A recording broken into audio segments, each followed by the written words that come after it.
একজন নারী শুধু অসাবধানতাবশত ট্রেনের হাতল ধরেছিল, কিন্তু তিনি বুঝতেই পারেননি সেখানে হাজার বছরের মতো জমে থাকা ঘৃণ্য কফ লেগে আছে। বিরক্ত হয়ে তিনি দ্রুত হাত ঝেড়ে ভেল্লা টিস্যু দিয়ে পরিষ্কার করে ফেললেন। তিনি ভেবেছিলেন এটি কোনো বিকৃত রুচির মানুষের নোংরা দুষ্টুমি, তাই বিষয়টিকে গুরুত্ব দিলেন না। অফিসে পৌঁছানোর পর এক সহকর্মী জানালেন তার নাক দিয়ে রক্ত পড়ছে। তিনি তাড়াতাড়ি ওয়াশরুমে গিয়ে রক্ত পরিষ্কার করতে লাগলেন। প্রথমে তিনি ভাবলেন অতিরিক্ত গরমের কারণেই এমন হয়েছে, কিন্তু রক্ত মুছে নিচের দিকে তাকাতেই দেখলেন হাতে যেখানে কফ লেগেছিল সেখানে 3টি বড় ফোঁড়া উঠে গেছে। এতে তিনি ভয় পেয়ে সঙ্গে সঙ্গে হাসপাতালে ত্বক বিশেষজ্ঞের কাছে গেলেন।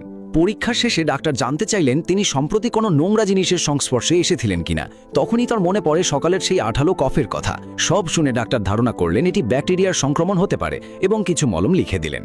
বাসায় ফেরার পথেই তিনি তাড়াতাড়ি মলম লাগিয়ে নিলেন। ফোড়ার জ্বালায় তিনি সেখানে একটি ব্যান্ডেজ লাগিয়ে শুধু বাড়ি ফিরতে চাইছিলেন। ঠিক তখনই মেট্রো স্টেশনে তার এক নারী সহকর্মীর সঙ্গে দেখা হয়ে গেল। কিন্তু কথা শুরু হওয়ার আগেই সহকর্মী ভয় চমকে উঠলেন, কারণ তার নাক দিয়ে আবারও প্রচণ্ড রক্ত পড়তে শুরু করেছে।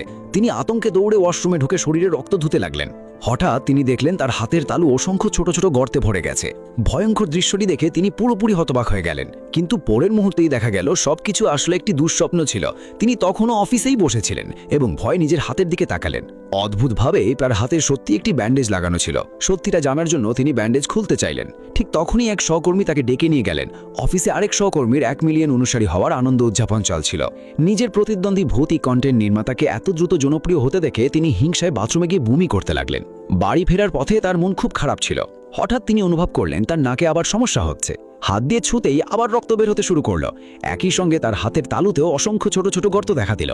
তখন তিনি বুঝলেন আগের ঘটনাগুলো কোনো স্বপ্ন ছিল না। ট্রেন স্টেশনে পৌঁছতেই তিনি দ্রুত ওয়াশরুমে লুকিয়ে পড়লেন। ব্যান্ডেজ খুলতেই দেখলেন হাতের পুরো তালু গর্তে ভরে গেছে। এমনকি সংক্রমণ তার গলাতেও ছড়িয়ে পড়েছে। তিনি তাড়াতাড়ি মলম লাগাতে গিয়ে হাত ফসকে সেটি মেঝেতে ফেলে দিলেন।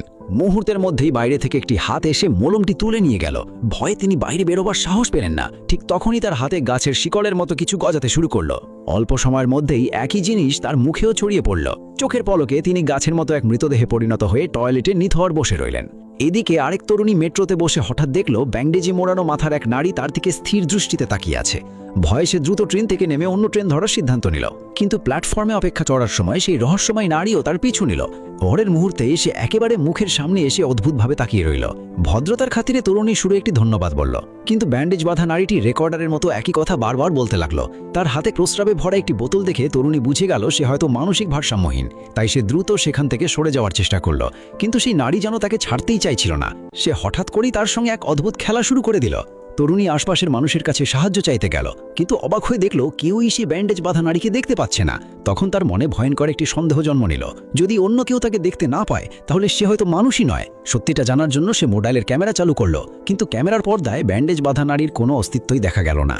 ব্যান্ডেজ বাঁধা নারীর হাতে থাকা বোতলটি কোনো ওষুধ ছিল না, বরং ভেতরে ছিল ভয়ঙ্কর ক্ষয়কারী সালফিউরিক অ্যাসিড। এতে তরুণী বুঝে গেল সে নারী তার মুখ নষ্ট করে দিতে চায়। সে প্রাণ বাঁচাতে দৌড়ে পালাতে শুরু করলো, কিন্তু ব্যান্ডেজ বাঁধা নারীটি এক মুহূর্তের জন্য তার পিছু ছাড়ল না। অনেকক্ষণ দৌড়ে ক্লান্ত হয়ে সে থেমে গেল। তার মনে হলো এবার হয়তো বিপদ কেটে গেছে। ঠিক তখনই মাখার ওপরের বাতিগুলো বারবার জ্বলে নিভেতে শুরু করলো। কিছু বুঝে ওঠার আগেই তার পেছন থেকে ভয়ঙ্কর হাসির শব্দ ভেসে এলো। আতঙ্কে সে মাটিতে লুটিয়ে পড়ল। সেই সুযোগে ব্যান্ডেজ বাঁধা নারীটি তার দিকে ঝাঁপিয়ে পড়ল।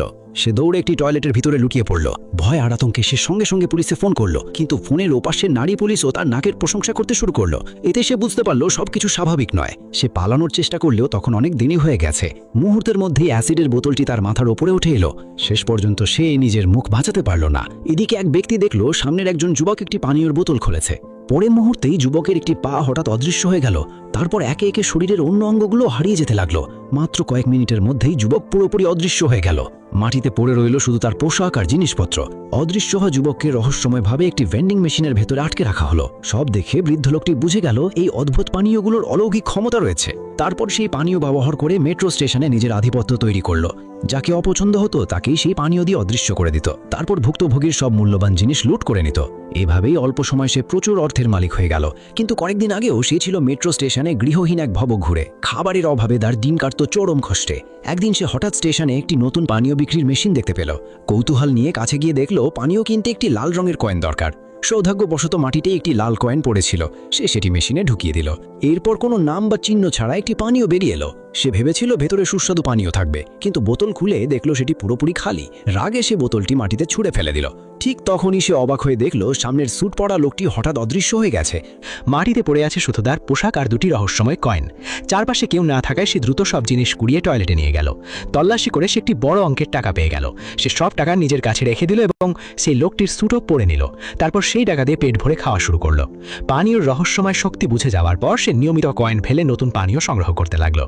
যাকে অপছন্দ হতো তাকেই সেই পানীয় দিয়ে অদৃশ্য করে দিত। এভাবেই সে অন্যদের টাকা আর সম্পদ নিজের করে নিতে লাগলো। ধীরে ধীরে তার জীবন বিলাসিতায় ভরে গেল। সে ভাবছিল এই সুখের জীবন হয়তো চিরদিন চলবে। কিন্তু একদিন গভীর রাতে মাতাল অবস্থায় সে আবারও মেট্রো স্টেশনে ফিরে এলো।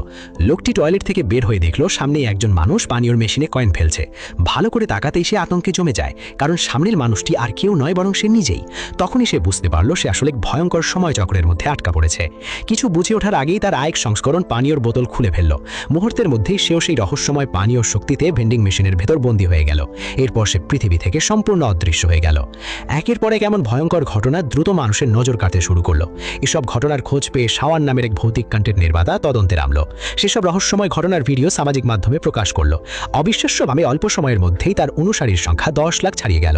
তার ভিডিওর দর্শক সংখ্যাও কয়েক গুণ বেড়ে গেল।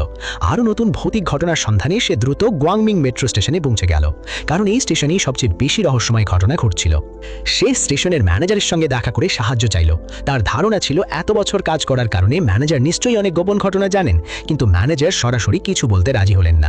তিনি শুধু বললেন সত্য জানতে চাইলে রাতের বেলা নিজেই স্টেশন ঘুরে দেখতে হবে। জনপ্রিয়তা আরও বাড়ানোর আশায় শাওয়ান একাই রাতে সেই স্টেশনে গেল।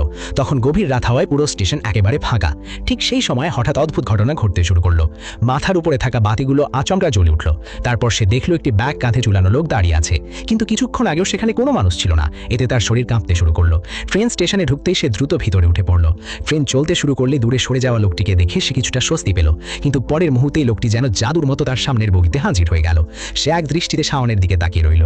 ভয়ে সে পাশের সিটে সরে গেল, কিন্তু সে যতই সরে যাক তার চোখ সবসময় তার দিকেই স্থির থাকলো। শাওন উঠে দাঁড়াতেই ব্যাগওয়ালা লোকটিও উঠে দাঁড়ালো। আতঙ্কে সে দৌড়ে পাশের বগিতে চলে গেল। ঠিক তখনই পুরো বগির আলো হঠাৎ নিভে গেল, আর অন্ধকারের মধ্যে সে এমন এক দৃশ্য দেখল যা সে জীবনে কোনোদিন ভুলবে না। ভয়ে সে একেবারে দিশেহারা হয়ে গেল। ঠিক সেই সময় ট্রেনটি স্টেশনে এসে থামলো, আর সেই রহস্যময় ব্যাগওয়ালা লোকটি ট্রেনের সঙ্গে অদৃশ্য হয়ে গেল। সে ভেবেছিল অবশেষে সব বিবাদ শেষ হয়েছে, কিন্তু ট্রেন থেকে নামতে সে অবাক হয়ে দেখল নিজেকে একটি পরিত্যক্ত মেট্রো স্টেশনে দাঁড়িয়ে আছে। সামনের পুরনো ট্রেনের ভেতর একটি ওয়াকি-টকি পড়ে আছে। ঘটনার রহস্য জানতেই সে সাহস করে ট্রেনের ভিতরে ঢুকে পড়ল, কিন্তু ঢোকার সঙ্গে সঙ্গেই ট্রেনের দরজা শক্তভাবে বন্ধ হয়ে গেল। এখন সে যতই সাহায্য চাক কোথাও থেকে কোনো সাড়া মিলল না। ঠিক তখনই ধীরে ধীরে স্টেশনের ম্যানেজার তার সামনে এসে দাঁড়ালেন। তিনি রহস্যময় হাসি দিয়ে বিদায়ের মতো কিছু কথা বললেন। তখনই শাওন বুঝতে পারল এতদিনের সব ভয়ঙ্কর ঘটনার আসল নায়ক এই স্টেশন ম্যানেজারই। কিন্তু সত্যটা বুঝলেও আর তখন আর কিছু করার ছিল না। সে সেই অভিশপ্ত ট্রেনের ভেতরে চিরদিনের জন্য বন্দী হয়ে গেল।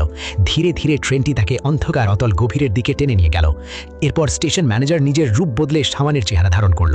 তারপর সে মানুষের ছদ্মবেশে নতুন শিকার খুঁজতে বেরিয়ে পড়ল। কিছুক্ষণ পর শাওনের প্রেমিক তাকে খুঁজতে সেই স্টেশনে পৌঁছে গেল, কিন্তু সে জানতেই পারল না তার সামনে দাঁড়িয়ে থাকা শাওন আসল মানুষ নয়, সেটি ছিল মানুষের চামড়া পরে থাকা এক ভয়ঙ্কর দানব। আর প্রকৃত শাওন তখন অনেক আগেই অন্ধকার অতলে হারিয়ে গিয়েছিল। তো বন্ধুরা, ভিডিওটি ভালো লাগলে অবশ্যই আমাদের পেজটি ফলো করে পাশে থাকবেন। ধন্যবাদ।